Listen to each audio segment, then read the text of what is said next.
Narito na tayo mga kapo sa isa sa mga view deck. Bago tayo umakyat sa mismong Mayon Skyline, itong parte na to ay nasasakupan pa rin ng lalawigan ng Tabaco.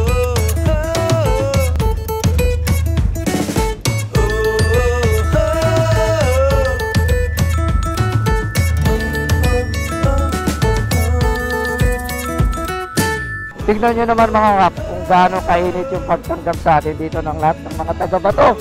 Grabe, nakakatibing balahibo. Narito na tayo mga kapo sa Bato Bridge na matatagpuan sa Bato, Catanduanes. Ito ang pinakamahabang tulay na matatagpuan nyo dito sa probinsya. At sa dulo ng tulay na ito, matatagpuan di kalayuan yung pinakamatandang simbahan dito sa Catanduanes.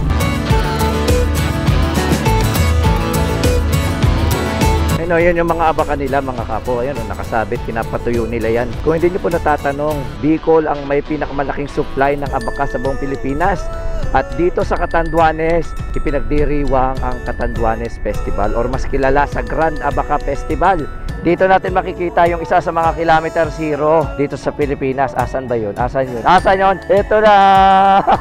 Hindi lahat ng isla sa Pilipinas at may kilometer po. So we are so blessed na nabisita natin ang isa sa 14 na kilometer po.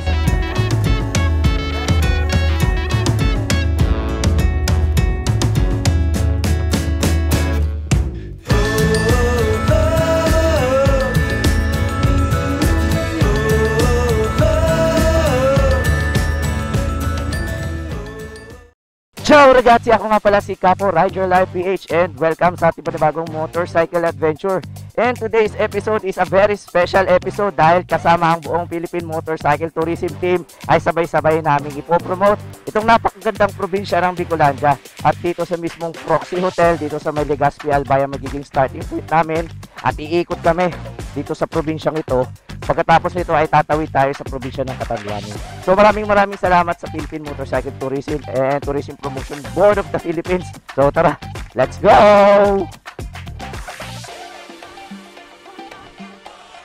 Kasama natin ngayon si Unico, ang ating isa sa mga iniidolo. Pati si, ayan, ang Betchin Crew na si Emer Chris. At hinahanap pa natin yung isang nawawala natin kasama. Nandito tayo sa Proxy by Oriental dito sa Legazpi. So, puproceed na tayo. Thank you po!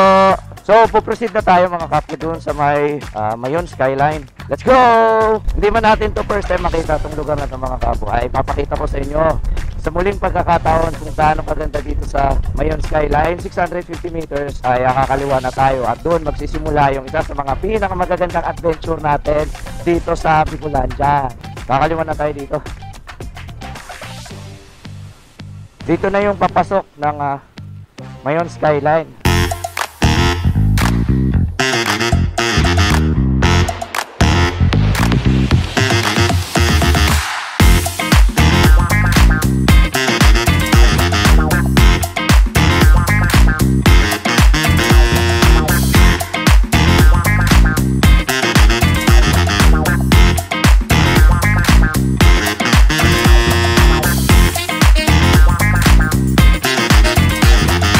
Grabe oh! Akyat! Wala na akong boses dahil nakasigaw nito kahapon. So sobrang ganda talaga dito. Tumatayo yung balahibo ko. Thank you Lord! Wow! Narito na tayo mga kapo sa isa sa mga view deck na maaari nyong madaanan habang paakyat kayo sa Mayon Skyline. Itong kurbadang ito ay may taglay na kakaibang ganda. At mula dito sa kinatatayuan natin mga kapo ay matatanaw ninyo yung Mount Masaraga. Pwede din kayo dyan mag-campsite. Itong kalsadang ito, paakyat ng Mayon Skyline, ay may kabuang 9 na kilometro. Mula doon sa may ibaba hanggang sa may tuktok doon sa may view deck nila. At papunta pa lang tayo sa pinaka-exciting na part dahil aakit tayo sa mismong Mayon. So proceed na tayo sa taas. Final assault na to mga kapo. 1 minute na lang, nandun na ulit tayo sa tuktok ng Skyline. Medyo pause na ako dahil kahapon pa lang sa sobrang excited namin, sa sobrang saya namin. Sa buong ride ay talagang napapasigaw kami at namamangha talaga kami. Lalo na yung mga kasamahan ko na first time dito sa Bicol. Kahit ako mismo na pabalik-balik sa Bicol ay kakaiba yung excitement na naibibigay nitong probinsya ng Bicolandia. Yan na, entering tayo. Let's go. Saan tayo? Tuktok. Dito tayo sa tuktok. Ginagawa yung ginagawa yung sa may baba. So dito tayo sa may taas. Narito na tayo mga kapo sa mismong viewing deck ng Mayon Skyline. Itong Mayon Skyline ay may taas na 2,000 feet above sea level at ito'y matatagpuan mismo dito sa may paanan ng Bulkang Mayon. May entrance fee dito na 5 pesos para sa mga motorsiklo at 10 piso para sa mga sasakyan. At dito matatagpuan ninyo yung Mayon Planetarium, yung dating pinuntahan natin, yung mga payag-payag o kubo ay under construction. Kung magagawi kayo dito sa probinsya ng Bicolandia, ay huwag niyong palagpasin itong bisitahin itong Mayon Skyline na matatagpuan dito sa Tabaco Albay. At mula dito ay mas makikita niyo ng buong buo ang kabuuan ng bayan ng Tabaco. Kasama na yung Mount Masaraga. Itong lugar na ito ay isa sa mga spot na kung saan pwede kayo makakita ng mga sea of clouds dito sa Mayon. Pagkatapos natin dun sa may Mayon Skyline, dun sa may Tabaco Albay, nandito tayo sa kanilang bayan kung saan ay magpapagas tayo mga kapo. At mula dito ay ipo-full tank na natin yung ating Honda ADV. Medyo mahal ang gas dun sa may Catandones kaya ipo-full tank na natin. Sir, ano po, full tank na po. At mula dito malapit lang yung Port of Tabaco at sasakay na tayo sa kanilang RSL Roro papunta sa Catanduanes. Kasama ang buong Philippine Motorcycle Tourism Team at lahat ng mga motorcycle groups and organization ay pupunta tayo sa mismong port ng Albay. So tingnan nga natin saan ba tayo. Ito po. Yeah, ito na pala. Nawawala ako. Ito na. Saan po? Dito. Thank you. Roro parking. Ito. Ito na. Kasama ang iba't ibang motorcycle groups and clubs ay nandito na tayo sa mismong port ng Tabaco. At mula dito ay sasakay tayo ng RSL Roro patungong Catanduanes. So lilinawin ko lang mga kapo yung mismong proseso. Kung gusto nyo tumawid dito sa Catanduanes ay magbubook muna kayo ng ticket. So itong ginagawa natin dahil ito ay organized ng Department of Tourism ay nagbayad na agad tayo ng isang round trip ticket mula dito papunta Catanduanes at Catanduanes pabalik sa halagang 1,550 pesos. So hindi ito yung mismong sistema or procedure kung tatawid kayo sa mismong Catanduanes. Magkakaroon nga ng slight changes pero parehas lang halos ng rate. Then may babayaran pa rin kayong terminal fee dito, which is ito na. So pasok na tayo sa mismong terminal. Ayun ang terminal. May go signal na tayo at meron na tayong kaukulang dokumento. At sasakay na tayo sa kanilang Roro. Let's go. Ito na. Magkakasama kami po. Yan. Anong oras po ang alis niyan, sir? 3:30. So may isang oras pa. Maghintay muna tayo dito. Ito yung mismong port ng Tabaco. Hintayin natin si Capo Unico at ayan, Pops Angel, ayan, si Emer Chris, si Easy Ride. Ito na yung magiging barko natin. Game na tayo.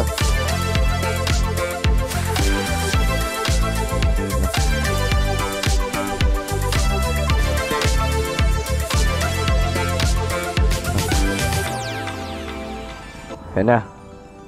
Ayan na yung barko. Let's go. Here we go. Si Jet Li kasama natin. Lord, hindi kami pabayaan. Kaya na pong bahala sa amin. Here we go. Ayan, alright. So, ganyan. Paano? Iikot ko muna. Iikot ko lang.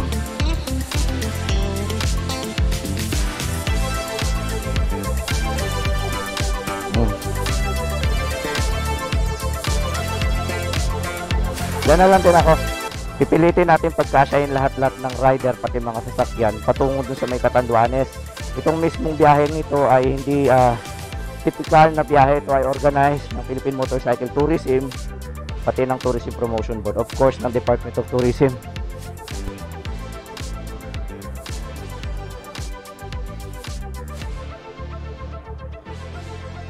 Tignan nga natin.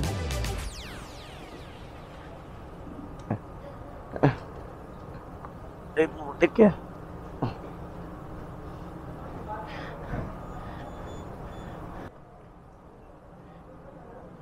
Tignan nga natin. Yan, sakto lang yan. Ngayon nakapasok na tayo sa mismong Roro kung saan ito yung biyahe patungo sa Catanduanes. At kung mapapansin nyo, ayan, ito yung kalagayan ng mga motor. Aaralin mo kung saan dyan dadaan. Para kung naglalaro ng maze. Dito nga tayo. Ayan. Medyo pahirapan dahil alam nyo na may kalakihan tayo. Ayan. Yun lang. Paano tayo dadaan dito? Ayun, ito, may nakita akong magandang daanan. Ito yan. Ayan. Tignan natin dito. Kung makakadaan tayo. Ayun! Nakadaan nga tayo. Yan, ito yung magiging pwesto lahat ng mga sasakyan at motor nakaharap. Para mamaya paglabas dire-diretso na. So ito yung sitwasyon ng mga motor dito. At naglalagay pa sila. Akit na tayo sa taas. Let's go! Papansin nyo, ito yung economy class nila. Meron silang tindahan dito. Akit tayo dun. Yan. Oh, dito. Wala rin. Open air din, tapos may mga lifeboat. Paano kayo nakakakit dyan? Galing kayo dito? Galing ka dito? Hagisan ka ng piso. Dadive ka talaga. Tatalon lang po, hindi ko kaya mag-dive. Ha? Hindi ko kaya mag-dive. Tatalon lang. Tatalon ka lang dyan. Balis na tayo. Ayun yung mayon, oh. Tagal-tagal ko nang hindi nakasakay ng barko. Ngayon, yan. Ayun ang mayon, oh. Woo-hoo-hoo!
Nandito na tayo mga kapo.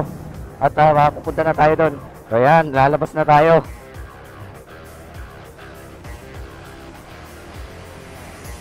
Yan. Wow, ito na. Let's go. Yeah. Dami mga sumalubong sa buong Philippine Motorcycle Team, oh. Wow. Pinagkaguluhan lang si Betty. Sir, salamat po. Oh, let's go. Yun, oh. Whoa. Wow. Alap na to, oh. Sundan natin sila. Yan. Tingnan natin kung makakasunod tayo. Boom!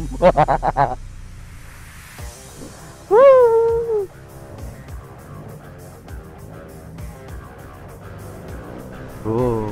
Asan na yung mga yun? Tara, tara, tara. Sundan lang natin sila dahil hindi ko alam kung saan talaga dito. At wala akong signal halos. So ayan na mga kako. At least, papunta na rin tayo dito. Woo! Ito na. Ayan. Ayun. Thank you. Thank you. Salamat po.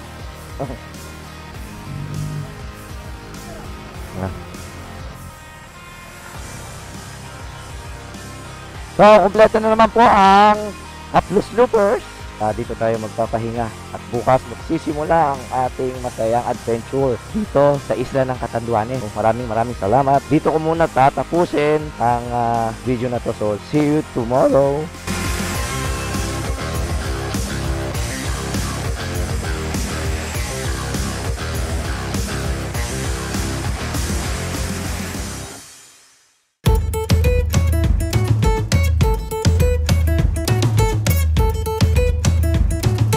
Narito na tayo mga kapo sa isa sa mga view deck. Bago tayo umakyat sa mismong Mayon Skyline, itong parte na to ay nasasakupan pa rin ng lalawigan ng Tabaco.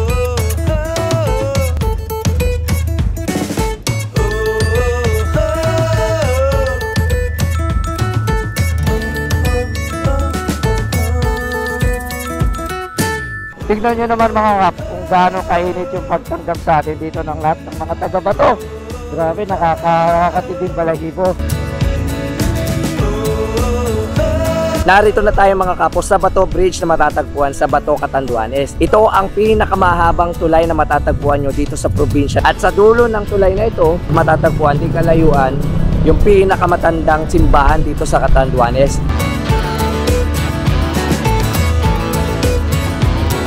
Ayun, yan yung mga abakan nila mga kapo. Ayan, nakasabit, kinapatuyo nila yan. Kung hindi nyo po natatanong, Bicol ang may pinakamalaking supply ng abaka sa buong Pilipinas. At dito sa Catanduanes, ipinagdiriwang ang Catanduanes Festival or mas kilala sa Grand Abaca Festival. Dito natin makikita yung isa sa mga kilometer zero dito sa Pilipinas. Asan ba yun? Asan yun? Asan yun? Ito na! Hindi lahat ng isla sa Pilipinas at may kilometer po. So we are so blessed na nabisita natin ang isa sa 14 na kilometer post.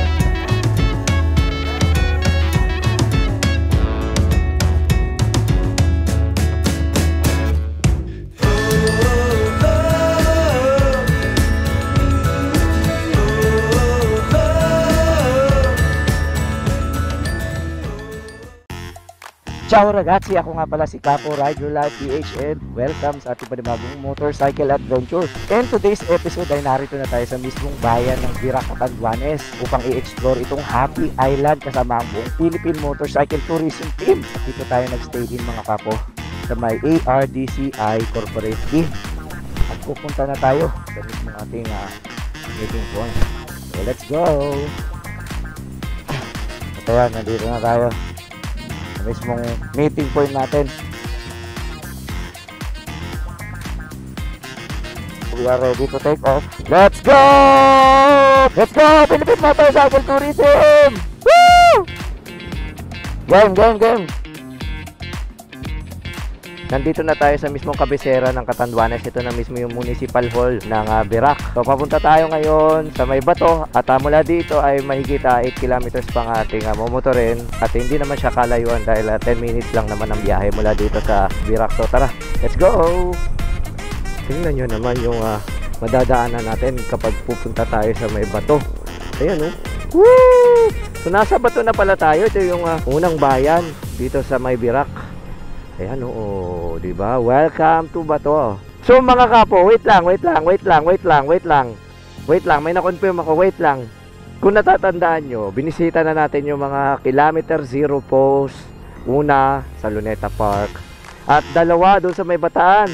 So dito sa Catanduanes, matatagpuan ang isa sa mga 0 kilometer post. So bali itong mga 0 kilometer post ay makikita sa mga main island ng Pilipinas tulad ng Luzon, Visayas at Mindanao at iba pang mga malalaking isla katulad nitong Catanduanes. Kaya kung mapapansin nyo, ayan, mula dito sa kilometer 0 post, ayan 3 kilometro yung layo natin. So meron ngang kilometer 0 post dito sa Catanduanes. Ito na yung Virac River. So malapit na tayo sa mismong Bato Bridge na talagang pinupuntahan ng maraming mga motorcycle rider pati mga turista. Dito muna tayo. Wow! Narito na tayo mga kapo sa Bato Bridge na matatagpuan sa...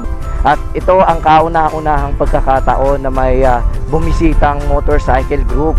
At hindi lang basta motorcycle group mga kapo. We are promoting their Happy Island. Kaya lahat ay excited at masaya sa aming pagdating.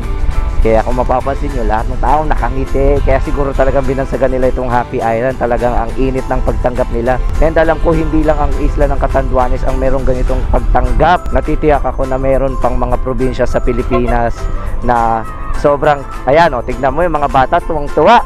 Kaya hindi ako naniniwala na Catanduanes lang ang merong ganito. So hopefully makita ko na rin ang iba't ibang mga probinsya sa Pilipinas. Dito pa lang sa Catanduanes napakainit na ng kanilang pagtanggap sa amin. How much more kapag nakita ko na yung mga ibang probinsya.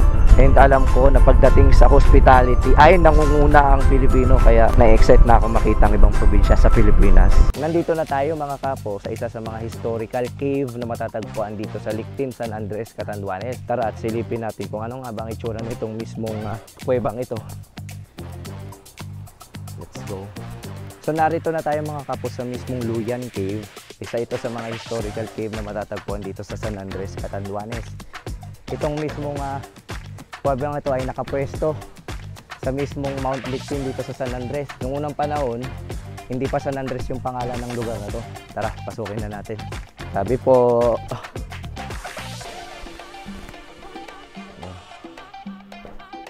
hindi kaya ng ilaw ng cellphone kapag pumasok ka pa yun. Tara, pasukin na natin. Kailangan natin na medyo malakas-lakas na ilaw kung gusto natin makita yung mismong cave. At ayan, mula dito, yan, kita nyo yung liwanag. Ito lang yung nagsisilbing liwanag papasok ng cave. Ayan, kasama natin yung mga local na nandito. Ano po pangalan mo, kuya? Jerome. Ito po. Ikaw po. Sige na! Christian. Jericho. So sila yung magtutur sa atin dito.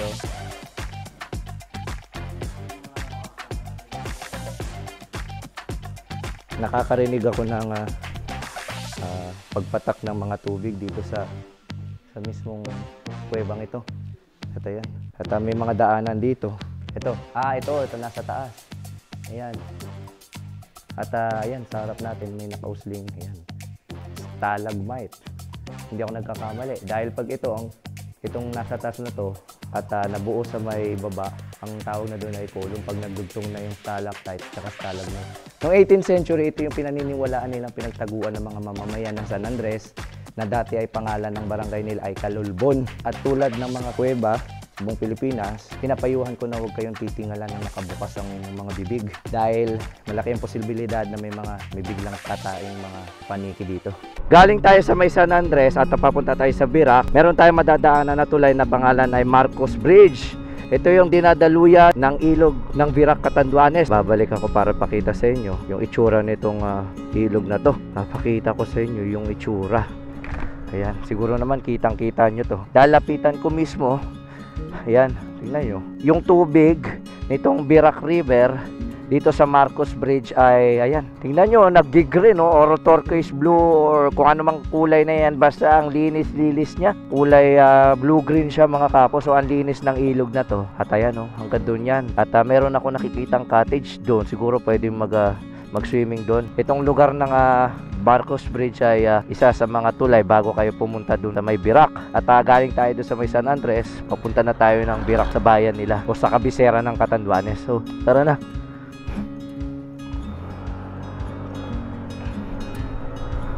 Nandito na tayo sa mismong kabisera ng Catanduanes. Ito na mismo yung Municipal Hall ng Virac. Ito po sa may tarpaulin. Okay, sige. Tara. Let's go. Thank you, kuya. Dito natin makikita yung isa sa mga kilometer zero dito sa Pilipinas. Asan ba yun? Asan yun? Woo! Ito na! Yan, o. Palapitan natin. So, ayan mga kapo. Sa buong Pilipinas, 14 ang kilometer zero post. Yung pinakatanyag na kilometer zero post ay matatagpuan sa mismong kabisera ng Pilipinas, doon sa may Luneta Park. Sa Luzon, may 3 ganito. 2 sa Bataan. Ito yung Bataan Death March Zero, kung saan makikita nyo sa Maribeles at sa may Bagak, tapos sa Luneta. Then, sa mga malalaking isla, katulad ng Visayas at Mindanao. Hindi lahat ng isla sa Pilipinas at may kilometer post. So, we are so blessed na nabisita natin ang isa sa 14 na kilometer post. So, bali lahat-lahat ang napunta na nating 0 kilometer post ay 4. Yung Luneta Park, dun sa may Bagak Bataan, sa may Maribeles, at dito mga kapo sa mismong kabisera dito sa Virac, Catanduanes.